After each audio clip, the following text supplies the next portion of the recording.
Hello, welcome to Jay's Bass channel, and we're going to start a small series here about Jay's favorite bass amps.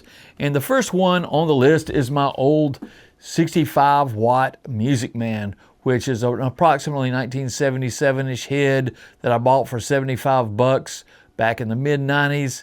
It's a 65 watt tube head with a solid state preamp. As you can see, it is well worn. It was fairly worn when I got it, and I have hauled it all over the place to hundreds and hundreds of gigs over the years. I didn't really buy it to be my main bass amp, and it obviously seemed to be light wattage for that kind of thing.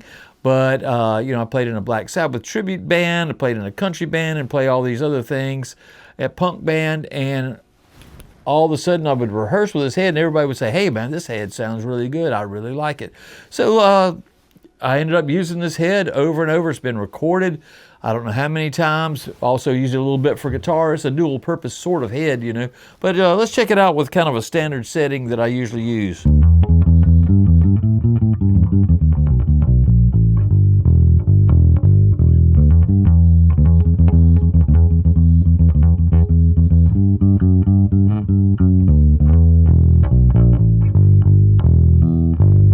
You hear a little bit of distortion in there. This head is always a little gritty, a little dirty, and I think that's one reason people like it, is because with grit and dirt, that also means compression, and that means that, it's just going to be a very forgiving amp. And if you play lighter, it's going to be cleaner. If you play harder,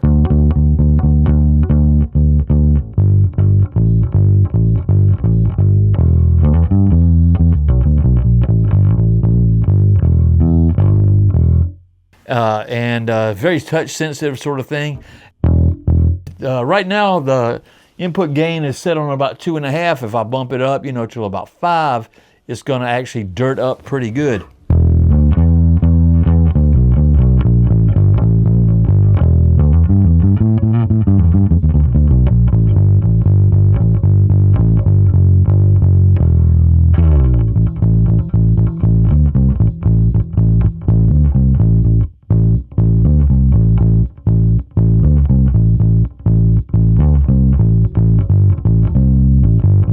Definitely, if you need to get some kind of 60s or 70s bass sound, this head is really the action.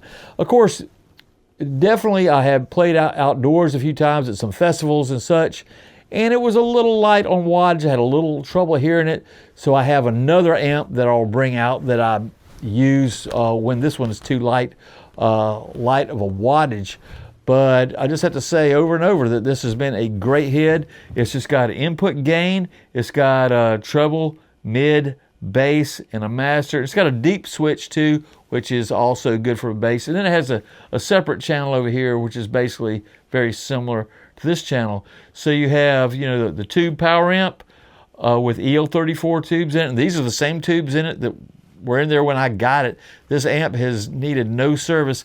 And I know tube amps are scary as far as it seems like they need more service than solid state amps. But luckily for me, not so. It's hard to own tube amps without having a service person. As we know these days, we don't always live near a person that's a good service person. My main service guy for amps actually got older and passed along a while back, so I don't even have the same resources I used to have to keep my amps going. But this amp just keeps going and leaves everything else in the dust. So this is one of my favorite amps, so it's in my new series about my favorite bass amps. Obviously, this is not very good for pushing like a big 810 cabinet, an SVT cabinet, because those need a little more wattage.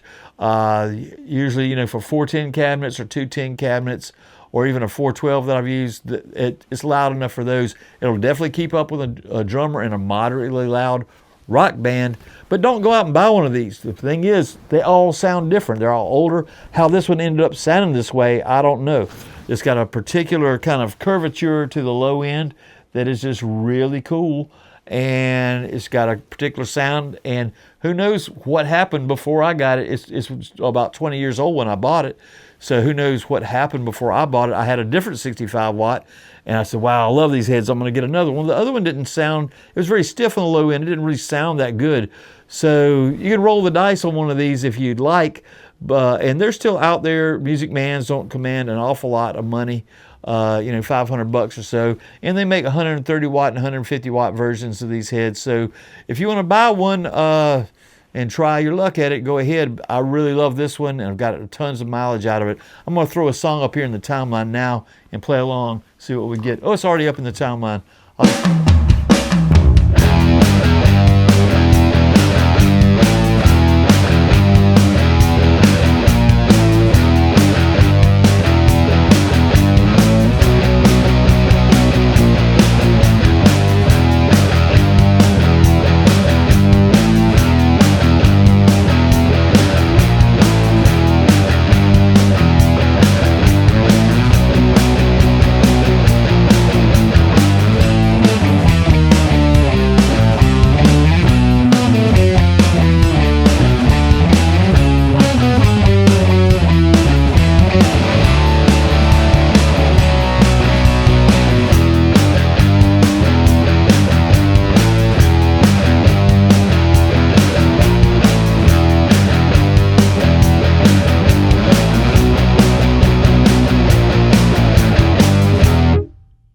And you notice, you've heard me do that same song with some of these line-in sounds where I just recorded straight through a preamp. This one has a lot more thud and pump, and I'll just have to say that a good bass amp really will add life to what you're doing and make you play differently. A lot of times people will just have to turn the amp up crazy loud because it doesn't sound good, and they think if it's louder that they'll hear their notes better. You really need a good sound to hear your notes. Being loud is not going to cut it. You have to have a good tone, and that has to be come from basically several different things. One is the bass itself, how it's set up, what strings are on there, the tonal characteristics of the instrument, obviously your own playing, and what tone you get out of the instruments from your hands is a big deal. Then the head, that is a big deal about getting a good bass sound. And then the cabinet itself, they all have to sound good.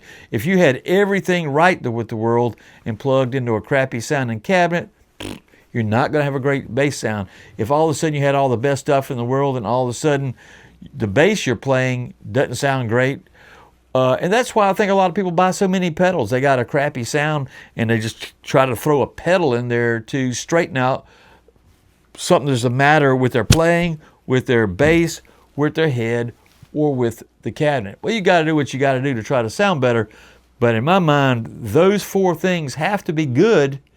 The pedal can be the icing on the cake, but if you got a bad sound, it needs to get addressed by one of those four things. Okay, well, that's what I think, and there's a little thing about one of my favorite amps, and keep an eye out for the next Jay's favorite bass amp feature coming your way soon. All right, thanks for checking out Jay's Bass channel again. See ya.